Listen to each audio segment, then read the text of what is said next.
In this video, I'm going to show you how to fix Hytale server failed to boot. If you find this video helpful, please consider to like this video and subscribe to my channel. In saying that, let's just jump straight into the video.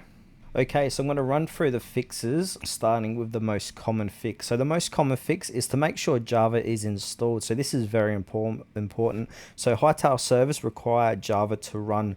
So what we need to do is do a Google search for Java 17 or Java 17 download and click on the first link here. So this is Java SE17. So go ahead and find the correct one. So with me, I will need a Windows x64 installer because I'm using Windows 11. But if you're using a different system, go ahead and choose the correct one. Click on the download it, and then install it. It's very straightforward. That should fix that issue if you don't have Java 17 or newer installed. Now the next fix is to go ahead and run the server as administrator. So right click the server.bat or .jar file, select run as administrator. Now if you're on Linux or Mac OS, make the file executable.